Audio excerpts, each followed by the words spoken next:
Good morning, guys. Today we will start our polity series in which we will cover the whole polity. And as we know that polity is very important for various competitive examination, whether you are preparing for UPSC, State Civil Service Examination, Banking, SSC, or any other examination conducted by different board. Polity is a very important subject. अभी ये question है कि कहाँ से polity किया जाए। Polity के लिए बहुत सारी बुक्स है, डी बासु है और भी बहुत सारी बुक्स आती है, लेकिन इंडियन पॉलिटी के लिए जो है एम लक्ष्मीकांत जो है it is the best book and it is more than sufficient. और गाइज हम जो भी टॉपिक करेंगे उससे रिलेटेड जो भी टॉपिक के MCQs इंपॉर्टेंट होंगे वो हम आपको प्रोवाइड करेंगे, और उसको लेने के लिए आप जो है वीडियो के नीचे जो डिस्क्रिप्शन लिंक में सोशल मीडिया हैंडल का लिंक प्रोवाइड किया वहाँ पे जाके आपको जो है उससे रिलेटेड जो भी MCQs है वो मिल सकते हैं। So guys, let's start our first topic, historical background. This topic can be little bit boring, but I guarantee you this is one of the most important topic of Indian polity, and always 2-3 questions are asked from this topic. So this topic we will study in two part, company rule and the crown rule. Company rules mean rule under the East India Company and crown rule means direct under the British Parliament. Company rule के अंदर जो acts आएंगे वो हम sequence में करेंगे, regulating act 1773, फिर इस तरह से। उससे पहले थोड़ा सा मैं आपको जो इसकी ब्रीफ हिस्ट्री है वो उसके बारे में बताना चाहूँगी। जो हमारी ब्रिटिश ईस्ट इंडिया कंपनी है उसको जो ट्रेडिंग राइट है वो क्वीन एलिजाबेथ ने 1600 में उसको दिए थे, और उससे भी पहले क्या हुआ था 1857 में जो है 1757 में बैटल ऑफ प्लासी हुआ, 1764 में बैटल ऑफ बक्सर हुआ, 1765 में क्या हुआ था एक ट्रीटी हुई थी, ट्रीटी ऑफ इलाहाबाद, जिसके अंदर कंपनी जो थी, जो ईस्ट इंडिया कंपनी जो अभी तक सिर्फ ट्रेडिंग ही कर रही थी, उसको दीवानी राइट्स मिल गए थे। दीवानी rights mean rights over revenue and civil justice of Bengal, Bihar and Orissa. ये दो तीन प्रोविंसेस थी, ये बहुत इंपॉर्टेंट प्रोविंसेस थी। और फिर उसके बाद क्या हुआ था 1857 में एक ग्रेट रिवोल्ट हुआ था, जो जो जिसके बहुत सारे कारण थे, वो डिफरेंट सेक्शन की बहुत सारी ग्रीवेंसेस थी, और लेकिन इस रिवोल्ट ने ब्रिटिशर्स को पूरी तरह हिला के रख दिया था, और ब्रिटिशर्स को लगा कि अभी जो हमें कुछ रिफॉर्म्स लाने पड़ेंगे, क्योंकि वो हमारी इंडिया उनकी बहुत प्राइज कॉलोनी थी, इसको वो किसी भी हद तक जो है छोड़ नहीं सकते थे। तो इसलिए उन्होंने बहुत सारे जो एक्ट्स लेके आए हैं, वो एक्ट्स नाम के ही थे, लेकिन फिर भी हम उसको जो है वो स्टडी करेंगे, क्योंकि आज भी हमारा जो कॉन्स्टिट्यूशन है उसका बहुत सारा उसके ऊपर बहुत सारा इन्फ्लुएंस है। Like 1858 act, government of India act 1858 जो हम आगे जाके करेंगे, या गवर्नमेंट ऑफ इंडिया एक्ट 1935 जो है उससे बहुत ज़्यादा इन्फ्लुएंस्ड है आज भी हमारा bulk of the constitution. So start कर रहे हैं हम लोग रेगुलेटिंग एक्ट ऑफ 1773। इसके मैं बहुत इंपॉर्टेंट फैक्ट्स जो है आपको बताऊंगी, और जो यहाँ पे नहीं है वो मैं आपको खुद बोल के बताऊंगी, और वो जो पॉइंट्स है वो आप नोट कर सकते हैं। Regulating act of 1773 was the first step taken by the British Parliament to control and regulate the affair of East India Company in India। इसने क्या किया था, इसने जो गवर्नर ऑफ बंगाल था उसको डेजिग्नेट किया as governor general of Bengal, और वैरन हेस्टिंग जो थे वो first governor general of Bengal जो है वो बन गए थे। उनके साथ 4 मेंबर एग्जीक्यूटिव काउंसिल जो थी उनकी बनाई थी। कोई लेजिस्लेटिव काउंसिल का कंसेप्ट नहीं था, सिर्फ एग्जीक्यूटिव काउंसिल थी। और इस एक्ट के अंदर जो है जो गवर्नर बॉम्बे और मद्रास के थे उनको जो गवर्नर जनरल ऑफ बंगाल है उसके अंदर सबऑर्डिनेट कर दिया था, क्योंकि ये 3 इंपॉर्टेंट प्रोविंसेस थी, इन तीनों प्रोविंसेस के अपने अपने जो है गवर्नर हुआ करते थे।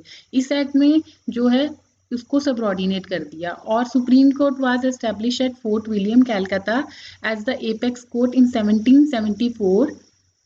और गाइज आप मुझे कमेंट में बताएंगे कि जो फर्स्ट चीफ जस्टिस थे वो सुप्रीम कोर्ट के कौन थे। और नेक्स्ट है it prohibited servants of the company from engaging in any private trade और accepting bribes from the natives. So ये वाला जो एक्ट है ये एक काफ़ी सेंट्रलाइजेशन की तरफ जो है शुरुआत थी ब्रिटिशर्स की इंडिया में। नेक्स्ट एक्ट आता है पिट्स इंडिया एक्ट ऑफ 1784। ये बहुत इंपॉर्टेंट एक्ट है। यहाँ पे जो कंपनी है उन्होंने डुअल गवर्नमेंट जो है एस्टेब्लिश की।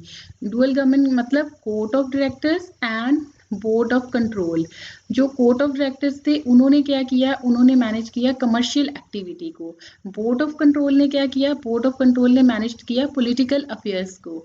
और जो गवर्नर जनरल की जो एक कौंसिल बनाई थी, 4 मेंबर कौंसिल, जैसे हमने पढ़ा रेगुलेटिंग एक्ट 1773 में गवर्नर जनरल कौंसिल की एक 4 मेंबर कौंसिल बनाई थी, इसमें उसके नंबर घटा के जो है वो 3 कर दिया था। और it place the Indian affair under the direct control of the British government. और इसके अंदर एक चीज और भी इम्पोर्टेंट है कि जो कंपनीज की टेरिटरी थी इंडिया के अंदर, उसको पहली दफा जो है वो ब्रिटिश पोजेशन इन इंडिया बोला गया था। और गवर्नर कौंसिल जो थी मद्रास और बॉम्बे में फिर एस्टेब्लिश करी गई। ये जो थी शुरुआत थी डुअल गवर्नमेंट की। और इसको जो है डुअल गवर्नमेंट को जो है फिर जो आगे हम पढ़ेंगे गवर्नमेंट ऑफ इंडिया एक्ट 1858 है, उसके अंदर जो है इसको अबॉलिश करके सेक्रेटरी ऑफ स्टेट है वो एस्टेब्लिश किया जाएगा। फिर आता है हमारा next important act is the charter act of 1813। Charter act of 1813 जो है इसने क्या किया था, इसमें जो ब्रिटिश ईस्ट इंडिया कंपनी की है उसको रीन्यू किया था, उसका ट्रेडिंग राइट्स जो है वो दिए थे। लेकिन इसके अंदर जो कंपनीज की मोनोपोली थी ओवर द इंडियन ट्रेड जो उसको टर्मिनेट कर दिया था, except tea and trade with the China. वैसे जो ब्रिटिश ईस्ट इंडिया कंपनी की थी मोनोपोली वो खत्म कर दी थी, लेकिन टी और ट्रेड विद द चाइना को छोड़ के। एक एक्ट और एक पॉइंट और इम्पॉर्टेंट है चार्टर एक्ट ऑफ 1813 का। इस एक्ट के अंदर ये था कि जो ब्रिटिश ईस्ट इंडिया कंपनी है वो हर साल इंडिया के अंदर 1 लाख जो है वो एजुकेशन के ऊपर एक्सपेंसेस जो है वो करेगी। उससे भी आगे इसको भी लेके जो है एंग्लिसिस्ट और ओरिएंटलिस्ट कंट्रोवर्सी जो है हो जाती है, वो हम हिस्ट्री में पढ़ेंगे क्या था कि जो ब्रिटिशर्स थे वो चाहते थे कि हम इंग्लिश लैंग्वेज को as a medium of education लेके आएँ, लेकिन इंडियंस चाहते थे वो वर्नैकुलर लैंग्वेज को लेके आएँ। So the next act is charter act of 1833। ये बहुत इंपॉर्टेंट है, ये पॉइंट बहुत इंपॉर्टेंट है। गवर्नर जनरल ऑफ बंगाल, जो रेगुलेटिंग एक्ट ऑफ 1773 है उसमें governor of Bengal, governor general of Bengal बन गया था। यहाँ पे जो गवर्नर जनरल ऑफ बंगाल है अब वो पूरे गवर्नर जनरल ऑफ इंडिया बन गए थे। जो गवर्नर जनरल बंगाल का बनेगा वो पूरे इंडिया का गवर्नर जनरल होगा। The first governor general of India was Lord William Benedict. और ये वाला जो चार्टर एक्ट है ये सेंट्रलाइजेशन की बात करता है कि ब्रिटिश इंडिया के अंदर जो है वो पूरा सेंट्रलाइज हो गया। जो गवर्नर जनरल बंगाल है उसके अंदर सारे इंडिया जो है उसके अंदर आ गया था। और ये यहाँ पे क्या हुआ था, कई बार वो इस तरह से क्वेश्चन पूछते हैं कि कहाँ पे जो है एक्सट्रीम सेंट्रलाइजेशन की बात होती है, तो चार्टर एक्ट 1833 है वहाँ पे। क्योंकि जो मद्रास और बॉम्बे प्रोविंस के अंदर जो गवर्नर थी उनकी जो लेजिस्लेटिव पावर थी वो इस एक्ट जो है वो ख़त्म कर देता है और ये सेंट्रलाइजेशन की तरफ बात करता। और यहाँ पे जो ईस्ट इंडिया कंपनी है उसकी जो एज ए कमर्शियल बॉडी है उसकी एक्टिविटी ख़त्म हो जाती है और ये प्योरली जो है वो एडमिनिस्ट्रेटिव बॉडी बन जाती है। और एक पॉइंट और है वो आप नोट कर सकते हैं कि पहली दफ़ा जो है लॉ मेंबर जो है वो ऐड किया गया था। और फर्स्ट लॉ मेंबर क्या कौन बने थे, यहाँ पे बने थे हमारे मैक्यूले। और लॉ कमीशन भी जो है वो एस्टेब्लिश हुआ है। जो आज बा हमारा लॉ कमीशन है उसका अगर ओरिजिन हम ट्रेस करें तो वो कहाँ से ट्रेस होता है, वो होता है हमारा charter act of 1833। Next act हमारा आ जाता है चार्टर एक्ट ऑफ 1853।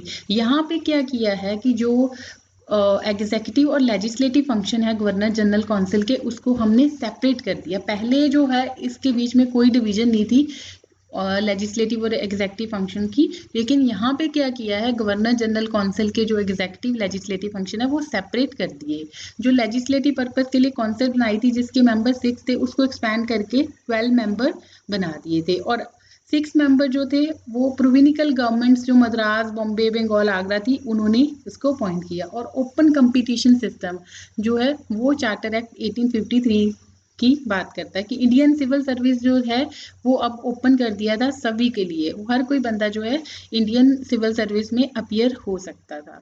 फिर क्या होता है इस एक्ट को करने से पहले गवर्नमेंट ऑफ इंडिया एक्ट 1858 करने से पहले क्या होता है 1857 का विद्रोह जो है वो हो जाता है। उसके बाद क्या है जो ईस्ट इंडिया कंपनी है उसको अबॉलिश कर दिया था और सीधा जो इंडियन जो एडमिनिस्ट्रेशन है वो डायरेक्टली जो है ब्रिटिश पार्लियामेंट के अंदर ले आते हैं, ब्रिटिश क्राउन के अंदर ले जाते हैं। और जो 1857 का विद्रोह था उसका एक ये भी रीज़न था, उसके बहुत सारे रीज़न थे। एक रीज़न उसका ये भी था कि जो ब्रिटिशर्स है उन्होंने इनके सोशल जो कल्चरल मिलियू है उसके अंदर काफ़ी इंटरफेरेंस करी है। तो इस एक्ट के अंदर ये भी था कि आज से जो कुछ भी इंडियंस के जो कल्चरल सोशल एस्पेक्ट है उसके अंदर कोई इंटरफेरेंस नहीं होएगी। डॉक्ट्राइन ऑफ लैप्स भी वापस कर लिया था, वो हम हिस्ट्री के अंदर जब पढ़ेंगे तो हम उसके बारे में बात करेंगे। इस एक्ट के अंदर जो है वो रिप्लेस करके क्राउन रूल कर दिया था, यहाँ पे सी आएगा क्राउन रूल। और ब्रिटिश क्राउन जो है उसके लिए एक सेक्रेटरी ऑफ स्टेट इंडिया के लिए एस्टैब्लिश किया, और उसको उसके साथ 15 मेंबर जो है काउंसिल ऑफ इंडिया बनाई गई थी। उसको कंप्लीट अथॉरिटी थी इंडियन एडमिनिस्ट्रेशन के through viceroy as his agent. और जो अभी गवर्नर जनरल ऑफ इंडिया था उसका जो है डेजिग्नेशन चेंज करके उसको वाइसरॉय ऑफ इंडिया कर दिया था।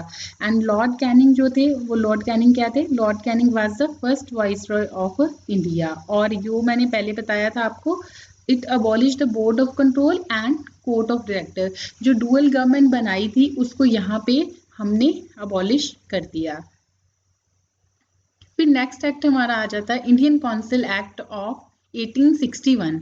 इसके अंदर क्या है, इसके अंदर it introduce for the first time Indian representation in the institution like viceroys executive and the legislative council, लेकिन नॉन ऑफिशियल ही अपॉइंट किया। 3 Indian entered the legislative council.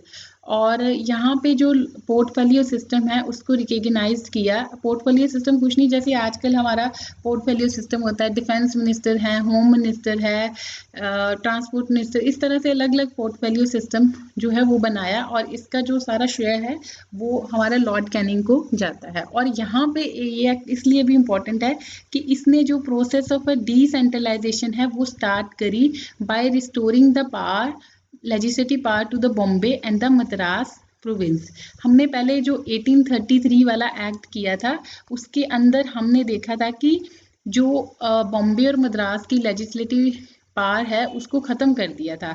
वो एक्सट्रीम सेंट्रलाइजेशन की बात करता है, और यहाँ पे जो है वो डिसेंट्रलाइजेशन की बात जो है वो होती है इंडियन काउंसिल एक्ट। और यहाँ पे एक पॉइंट और इम्पॉर्टेंट है, वो जो आप नोट कर सकते हो कि वाइसरॉय जो है वो इशू कर सकता है ऑर्डिनेंस। ऑर्डिनेंस अभी हम जब पॉलिटी करेंगे तो वो हम आपको बताएंगे ऑर्डिनेंस क्या होता है, लेकिन वाइसरॉय जो है वो इशू कर सकता है ordinance for 6 months. Next act हमारा आ जाता है इंडियन काउंसिल्स एक्ट ऑफ 1892। इसने क्या क्या इंट्रोड्यूस किया, इसने जो है डायरेक्ट इलेक्शन का जो है इनडायरेक्ट इलेक्शंस का जो है प्रोविजन ये इसके अंदर आता है। इनडायरेक्ट इलेक्शंस मीन की जो प्रोविंसेस थे कुछ बंदे उसको इलेक्ट किया जाता था, और सेंटर जो लेजिस्लेटिव काउंसिल थी उसके अंदर कुछ बंदे प्रोविंसेस से नॉमिनेट होके आते थे। और कोई डायरेक्ट इलेक्शन नहीं था, इनडायरेक्ट इलेक्शन था। और इसने इनलार्ज किया लेजिस्लेटिव काउंसिल को, इनलार्ज किया। और जो लेजिस्लेटिव काउंसिल्स थी उनको जो ये पावर दी थी वो बजट जो है वो डिस्कस कर सकते हैं, और they can ask the question to the executive. So Indian council act of 1892। अगर क्वेश्चन ऐसे आता है कि इनडायरेक्ट इलेक्शन वाला प्रोविजन किस एक्ट के अंदर आता है, तो answer would be Indian council act of 1892। The next act is Indian Council Act of 1909। ये एक्ट बहुत इंपॉर्टेंट है, इसको आप नोट कर सकते हैं। It is also known as a Minto Morley reform. Minto was the name of viceroy and Morley was the secretary of the state. और यहाँ पे इलेक्शन थी, मेनली इनडायरेक्ट इलेक्शन थी। और ये वाला एक्ट जो है इसके ऊपर हमेशा क्वेश्चन ये पूछा जाता है कि which act talks about which act talks about the separate electorate, Muslim electorate, और वो है इंडियन काउंसिल एक्ट ऑफ 1909। और इसके अंदर एक और भी प्रोविजन इसका इम्पोर्टेंट है कि वाइसरॉय की जो एग्जीक्यूटिव काउंसिल है उसके अंदर पहली दफ़ा जो कौन से इंडियंस को एसोसिएट किया गया था उसका नाम है सत्येंद्र प्रसाद सिन्हा, जो है एज ए लॉ मेंबर जो वाइसरॉय की एग्जीक्यूटिव काउंसिल थी उसके मेंबर बने थे। बाकी ये पॉइंट्स इंपॉर्टेंट है कि मेंबर जो सेंट्रल लेजिस्लेटिव काउंसिल है उसका नंबर इंक्रीज कर दिया था, 60 बढ़ा दिया था, 16 से 60 कर दिया था। और मिंटू जो है ये वाइसरॉय, इनको फादर ऑफ कम्युनल इलेक्टोरेट भी बोला जाता है, ये आप नोट कर सकते हैं। नेक्स्ट हमारा आ जाता है गवर्नमेंट ऑफ इंडिया एक्ट 1919, इनको क्या बोलते हैं, मॉन्टेग्यू चेम्सफोर्ड रिफॉर्म जो है इनको भी बोलते हैं। और ये भी बहुत इंपॉर्टेंट एक्ट है। यहाँ पे क्या किया गया था, जो सेंट्रल और प्रोविंसेस थे उनके सब्जेक्ट्स जो है वो अलग अलग कर दिए थे। जैसे आज हमारे सेंटर और स्टेट के सब्जेक्ट अलग अलग है, वैसे सेंटर और स्टेट के सब्जेक्ट जो है वो अलग अलग कर दिए थे। और यहाँ पे क्या लेके आए थे, डायरकी। डायरकी क्या होता है, डायरकी मतलब 2 classes of administrator, executive, councillor and minister, 2 तरह के जो सब्जेक्ट है वो इंट्रोड्यूस करे थे। डायरकी में क्या किया था, डायरकी पहले तो आपको ये समझना है डायरकी इंट्रोड्यूस कहाँ पे किया गया था, प्रोविनिकल सब्जेक्ट्स में डायरकी इंट्रोड्यूस किया गया। और क्या किया गया था, प्रोविनिकल सब्जेक्ट को 2 पार्ट में डिवाइड कर दिया था, transfer subject and the reserved subject. जो रिजर्व्ड सब्जेक्ट थे वो गवर्नर्स को दे दिए थे। जैसे जो भी पैसे वाले, लॉ एंड ऑर्डर, ये वाले सारे, इरिगेशन, फाइनेंस, लैंड रेवेन्यू, वो जो है वो किसके अंदर आ गए थे, governor, which is not responsible to the legislative council. और जो ट्रांसफर सब्जेक्ट थे उसमें आ जाता था लोकल गवर्नमेंट, एजुकेशन, वो मिनिस्टर्स को दे दिएगा। जो मिनिस्टर्स थे वो रिस्पॉन्सिबल थे for the people who elected them through the legislature. और ये वाले जो सब्जेक्ट्स थे उनको दे दिए थे। जो एग्जीक्यूटिव काउंसलर थे, जो गवर्नर के एग्जीक्यूटिव काउंसलर थे, they were not responsible to the legislature unlike the minister. Secretary of state and governor could interfere in the matter under the reserved list. और जो रिजर्व लिस्ट भी करी थी उसके अंदर भी जो सेक्रेटरी ऑफ स्टेट और जो गवर्नर जनरल है वो इंटरफेयर कर सकते थे। और बाय कैमरलिज्म जो है सेंटर के ऊपर जो है इंट्रोड्यूस किया इस एक्ट के अंदर। और यहाँ पे जो है पब्लिक सर्विस कमीशन का भी जो प्रावधान है इस एक्ट ने जो है इंट्रोड्यूस किया। ये एक्ट बहुत इंपॉर्टेंट है। डायरकी इंट्रोड्यूस किया गया प्रोविंशियल लेवल पे और सेंटर के ऊपर bye cameralism. Bye cameralism mean 2 houses, जैसे आज लोकसभा राज्यसभा, वैसे जो है बाय कैमरलिज्म सेंटर के ऊपर, dyarchy at the provincial level, और सिस्टम ऑफ डायरेक्ट इलेक्शन जो है यहाँ पे इंट्रोड्यूस हुआ। पब्लिक सर्विस कमीशन जो है यहाँ पे इस्टेब्लिश हुआ। और डायरकी के अंदर क्या था, रिजर्व लिस्ट और transfer list. Next act is government of India act of 1935। ये एक्ट भी बहुत इंपॉर्टेंट है क्योंकि हमारा जो आज का कॉन्स्टिट्यूशन है, bulk of our constitution is influence from government of India act. जैसे हमारे कॉन्स्टिट्यूशन के अंदर जो ऑर्डिनेंस वाले प्रोविजन है, जुडिशरी है, ऑफिस ऑफ गवर्नर है, फिर हमारा central public service commission, federal public service commission, state public service commission, joint public service commission, वो सारे जो है गवर्नमेंट ऑफ इंडिया एक्ट से ही हमने लिए हैं। This act provide for the establishment of an all India federation consisting of the provinces and the princely state as a unit. लेकिन ये एक्ट कभी आया ही नहीं है। इसके अंदर क्या किया था, जो एक्ट था इसके अंदर 3 लिस्ट बनाई गई थी। जैसे आज हमारी 3 लिस्ट है, central list, state list, concurrent list, वैसे ही इसके अंदर 3 लिस्ट बनाई थी जिसका नाम था federal list, provincial list and the concurrent list. और ये आइटम्स थी, इसके अंदर 59 आइटम थी, प्रोविंशियल लिस्ट के अंदर 54 थी, कंकरेंट लिस्ट के अंदर 36 आइटम थी। रेजिड्यूल पावर्स जो थी वो गवर्नर जनरल को दी थी। आज वाला जो हमारा कॉन्स्टिट्यूशन है उसके अंदर जो रेजिड्यूल पावर है वो हमारी पार्लियामेंट के अंदर, जो सेंट्रल गवर्नमेंट के अंदर है। इस एक्ट ने क्या किया था, जो डायरकी थी, जो हमारी प्रोविंसेस के अंदर डायरकी इंट्रोड्यूस करी गई थी 1919 एक्ट में, उसने अबॉलिश किया था और उसकी जगह पे ये प्रोविंशियल ऑटोनॉमी जो है वो लेके आया था। लेकिन इसने क्या किया, इसने सेंटर के ऊपर डायरकी जो है उसको एस्टेब्लिश किया। उसके अंदर जो 1919 वाला एक्ट था उसके अंदर बाय कैमरलिज्म इंट्रोड्यूस किया था सेंटर के ऊपर। यहाँ पे जो हमारी 11 प्रिंसेस थी उसमें से जो 6 प्रोविंसेस के अंदर बाय कैमरलिज्म जो है इस एक्ट ने इंट्रोड्यूस किया। At the state level equivalent of Lok Sabha is Vidhan Sabha and that of Rajya Sabha is Vidhan Parishad. जैसे आज हमारी लोकसभा है सेंटर के ऊपर होती है, वहाँ विधानसभा हो जाती है, राज्यसभा होती है तो विधान परिषद हो जाती है।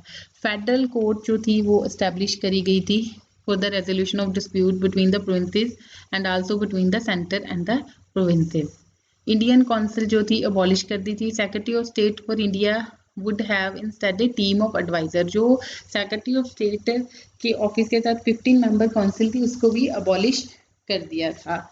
और this act introduce direct election for the first time in India, यहाँ पे डायरेक्ट इलेक्शन वाला इंट्रोड्यूस किया था, लेकिन सिर्फ 10% ऑफ द पॉपुलेशन को ही जो है वोटिंग राइट्स मिले थे, वो भी on the basis of property, tax and education. And the next provision is Sindh was carved out of Bombay Presidency. Burma was veered off from India. Aden was also separated from India and made into a crown colony. फिर एक आज वाला जो हमारा RBI reserve bank of India वो भी establish किया as per this act. Federal railway court was established. British Parliament retained the supremacy over the Indian legislature, both provincial and the federal. फिर हमारा नेक्स्ट एक्ट आ जाता है Indian independence act of 1947। The act ended the British rule and declared India as an independent and sovereign state from August 15, 1947. And ये act ने जो है फिर partition भी कर दी कंट्री की India into Pakistan, India and Pakistan. Office of viceroy was abolished, जो viceroy का ऑफिस था 1858 में इस्टेब्लिश हुआ, यहाँ पे जो है उसको अबॉलिश्ड कर दिया था और जो वाइसरॉय की जगह गवर्नर जनरल बना दिया था ईच डोमिनियन के लिए। Indian dominion and Pakistan dominion के लिए जो है गवर्नर जनरल अपॉइंट किया था किंग ने। This act also empowered the constituent assembly to frame and adopt any constitution. Lord Mountbatten जो थे वो इंडिया के first governor general of independent India बन गए। एंड पाकिस्तान जो डोमिनियन था उसके गवर्नर जनरल फर्स्ट कौन बने थे? मोहम्मद अली जिन्ना। एंड जवाहरलाल नेहरू जो थे हमारे फर्स्ट पीएम बन गए थे। और इस एक्ट ने जो है फ्रीडम दी थी प्रिंसली स्टेट को कि they can either join India और पाकिस्तान और टू रिमेन इंडिपेंडेंट। फिर idea of constituent assembly was proposed in 1934 by M N. Roy. He was a pioneer of the communist movement in India and an advocate of radical democracy. It became an official demand of the Indian National Congress in 1935. The Constituent Assembly constituted in 1946, ये 19 आएगा, under the scheme formulated by the cabinet mission plan. ये important point है कि हमारा जो constitution है उसको cabinet mission plan के अंदर जो है कॉन्स्टिट्यूएंट असेंबली को बनाया गया था। कॉन्स्टिट्यूएंट असेंबली फिर उसकी फर्स्ट मीटिंग जो हुई है वो 9 दिसंबर 1946 को जो है वो हुई थी कॉन्स्टिट्यूशन हॉल में, which is now known as the central hall of parliament house. Constituent Assembly declared its firm and solemn resolve to proclaim India as the independent sovereign republic of the India. So ये जो था आज हमारा topic historical background जो हमने cover किया है 2 part में, company rule and the crown rule. और इसके अंदर हमने डिफरेंट एक्ट जो है वो करे हैं और ये बहुत इंपॉर्टेंट टॉपिक है, इसको आप बहुत अच्छे से करें, इसमें बहुत सारे क्वेश्चन जो है वो कवर होंगे। So guys, I hope you liked my video. So please don't forget to like, comment, share and subscribe my channel. And in the next video we will study why constitution, making of the constitution and the feature of Indian constitution. So see you in the next video. Thank you.